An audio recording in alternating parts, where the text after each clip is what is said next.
Bonjour, je viens vous parler des Grecs, mais aussi d'un problème qui concerne aussi les modernes. Comment peut-on connaître l'avenir? Si on cherche à connaître l'avenir, c'est bien sûr parce qu'on pense qu'il est écrit d'avance et qu'on ne peut rien y changer, donc on souhaite le connaître. Alors les modernes s'adressent à un voyant, à une cartomancienne, à quelqu'un qui sait lire les lignes de la main. Les Grecs, eux, ils avaient 6 moyens de connaître l'avenir. Alors, il y avait d'abord 2 moyens qui étaient les plus sûrs, c'était de s'adresser à un dieu. Ou bien, il vient à votre rencontre et vous révèle des choses intéressantes sur votre avenir. La deuxième façon de rencontrer un dieu, c'est s'il vous fait l'honneur de venir le voir pendant votre sommeil. On pouvait aussi s'adresser à un dieu cette fois, enfin le solliciter. Et on peut le faire de 2 façons, soit en s'adressant à un devin, en général dans votre voisinage, et on en a bien des exemples, alors non seulement dans l'épopée et la tragédie, mais dans la vie courante, ou alors aller consulter le dieu dans un site oraculaire. Les grands sites oraculaires, c'était Delphes, où l'on interrogeait Apollon, et Dodone, où l'on interrogeait Zeus. Alors, il reste encore 2 autres moyens de connaître l'avenir, c'est en faisant soi-même le nécessaire.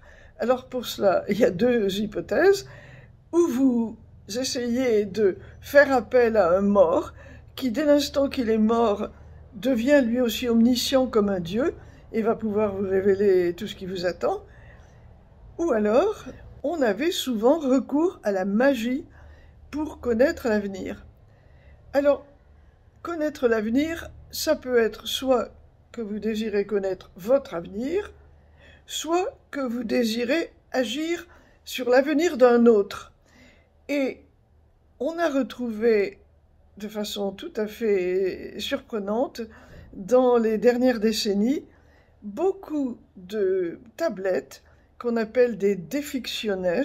Ces lamelles de plomb, on les roulait, on les perçait d'un clou et on les enfouissait sous terre en les recommandant au bon soin des divinités infernales pour qu'elles assurent la réalisation de la malédiction.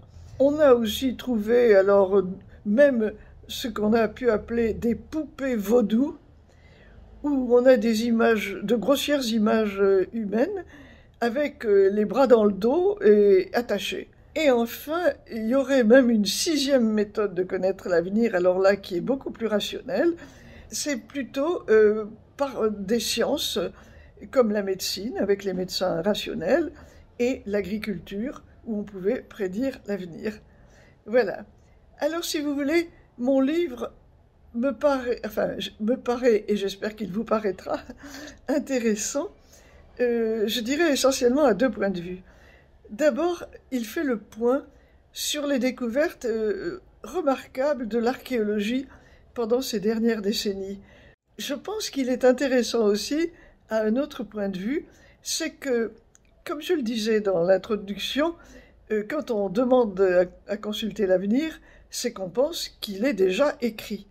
Or, quand on analyse les textes, eh bien, on s'aperçoit qu'en fait, la question demande rarement comment, qu'est-ce qui vous attend, mais elle demande au Dieu qu'est-ce que je dois faire pour que ça n'arrive pas, ce qui me menace n'arrive pas.